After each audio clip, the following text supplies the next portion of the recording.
Another phone call. Let's take it. UNC Radio, you are on the air. Hi. Hello, Dave. This is Lisa. Lisa, you did call in. Yay! This is our friend from my writers group. Lisa, how are you? Yes, I'm good. And you know, you guys are great listening from sitting in a motorhome. Wait. Lisa, why are you in a motorhome? Did you lose your wonderful house? We are camping in southern Washington by the Columbia River, and we've just been to Eugene, Oregon yesterday, and I love that place. It's not Greeley. Well, you know, Greeley isn't Detroit. You know? There's a way to shorthand it. It's just Well, wow! I'm thrilled and very honored that you're listening to this show, sitting in the middle of Washington State, looking at this river, and joining us on New Year's, as you did last year, by the way. Now, Lisa is a writer friend of mine. We were actually invited to her house for a holiday party about 2 weeks ago. Lovely house. She was your partner in crime in the skit. Oh, that's right. Oh, I should have brought the script. We could have done it for everybody. Oh, yeah, you left a Wendell and Mendel. Yeah. Oh, what fun that was. Yeah. How are you? So how's the trip going? It's going very well. I always heard of Eugene, Oregon, and now I've been there. And my daughter lives in Seattle, and she is a DJ, and she volunteers at KEXP, and she's a picture framer. I'm very proud of her. And we had my son here, and the whole family got together. My husband's here, and so we're just really sitting here in this at the moment in a rented RV. Oh, rented. Okay. Yeah. Yeah, I recommend it. So did you drive down there in the RV, or did you just get an RV while you're there? Yeah, and I am reading a lot of books. They have book exchanges, so I'm so excited about that. I've been doing some reading. You're supposed to read when you're an author. But also, Dave, I need to thank you for introducing me to a new friend, David G. Pace, who wrote The Dream House on Golan Drive. He's a fellow Utahn, a fellow Mormon of mine. Mm-hmm. And we were able to meet up in a place called Squatter's Pub in Utah. And a Squatter's Pub in Utah. It sounds so scenic. Well, David Pace is a former theater critic. He was part of the American Theater Critics Association. And he and his wife Cheryl are just wonderful people. They're unfortunately, I haven't seen them in many, many years because we don't get out of Colorado because of the restraining order. But I'm glad you got to see them, and I think that's wonderful. And I tried to hook you guys up because you're both writers. You finished a novel that you should be trying to get published and push out there. David always speaks so highly of your work. Oh, yeah. Oh, that's good. Yeah, because, you know, it's about religious ambivalence and the Mormon church, but it really isn't a Mormon novel. It's about a girl. It's a coming-of-age novel, really. Yeah. And it's very, very good. By the way, the person we're talking to, her name is Lisa Arata, Arata. So if there are any publishers out, are there any publishers left? Yes, there are. You could self-publish on Amazon, then you keep the money, Lisa. That's what I learned. You know, I met someone who has published a book on Amazon, and a wonderful older woman. She was 80 years old, and we went into a store called Cone Sphere. That is an antique store, and there was a woman there who she just happened to be selling one of her books that she had printed on Amazon to the owner of the store. Okay, and so I was there right at that moment, and it's her novel is called For the Life of Me. It's a memoir by Jeanette Stone Bishop. Okay. She's from Oregon, and it was kismet to be there right at that moment, and I bought it, and it's a good memoir, and so she published that on Amazon, and maybe I'll do that too. David Pace recommended that I try to get one of the better publishers. Bigger. Oh, okay, sure. I'm learning what I need to do. Learning the manners and everything like that.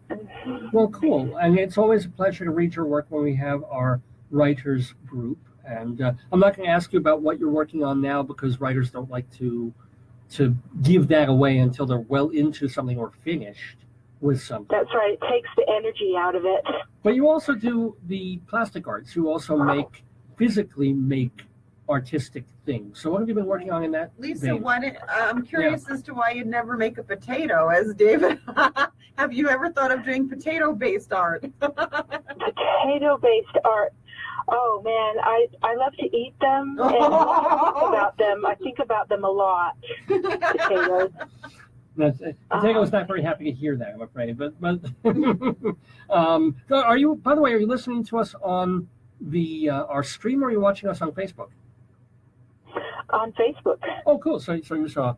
So we have a potato here who is not happy about your cannibalistic rituals there of eating potatoes. But anyway, when my children were little, they had a song that called "When I Love Potatoes, Doesn't Matter How They Go," and baked to broil, grilled to fry. We're just gonna hold his ears from listening to this. Yeah.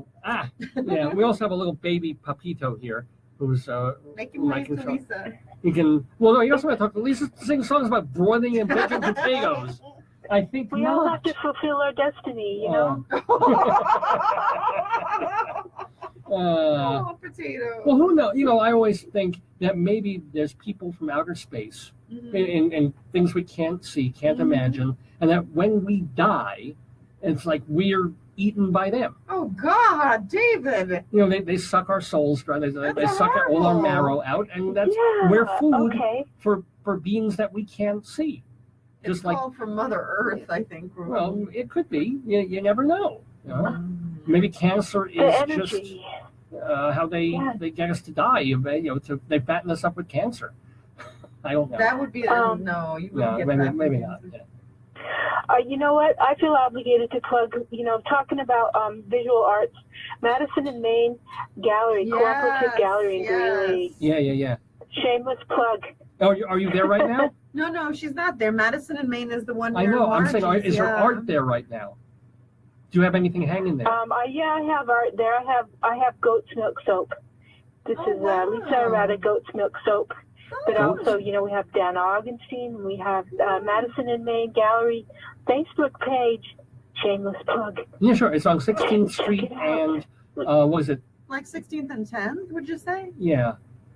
Avenue. Yeah. So go see Lisa's art there and go buy something go buy some goat's milk soap. Yeah, then you could You could go and get a cup of coffee at Margie's and go get a croissant from the Moroccan baker. Yeah. Now let me ask you, Lisa, what is the difference between goat's milk soap and soap made with milk?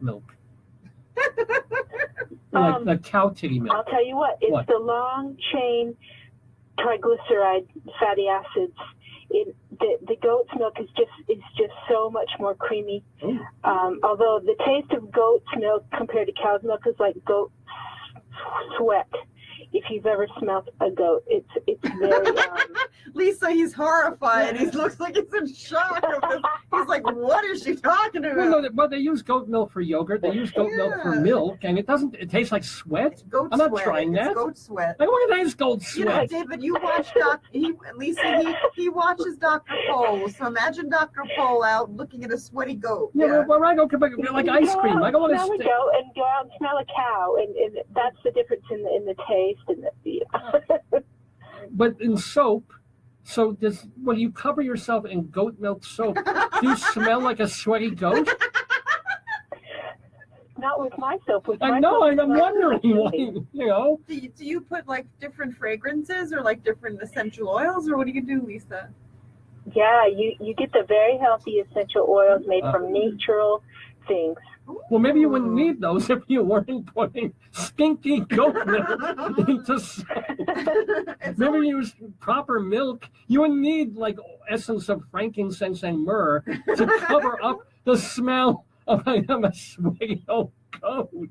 Well, yeah, a billy goat does not smell the same as a nanny goat. Oh, well, there you go. Mine smells totally nanny goat, not billy goat. Oh, well, there you go. Well, there you go. Have you tried pig milk? Would you make soap out of Pig pig milk? Yeah, little baby bars of Well, soap. You know, I have heard of camel milk being available occasionally in Greeley, thanks to the North African immigrants. There you So go. Okay. I must try it. Yeah. And I've been enjoying your show, and thank you so much for helping with my writing. And I just want to make the book a pleasure for people to read and relate to. And Well, I don't know if I can, but I'm trying. Well, yeah, and keep trying. No, you've already tried. You've got a novel. That's something I've never been able to do. You have finished a complete, good, readable novel. The idea is to disseminate that now to as many people as you can. Maybe make a buck if you can, but who knows in this economy. So get it out there so that by this time next year, we can tell our readers, hey, at the very least, you can go on Amazon or ebooks and read it. Or, hey, I've got the small publisher who's going to take a chance on this and put it out as a book. That's what I want to hear from you a year from now, Lisa.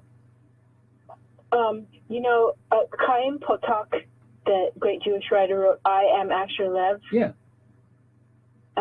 My book is not like that. It's not that great, but it's a wonderful coming of age story about a Mormon girl. So Cool.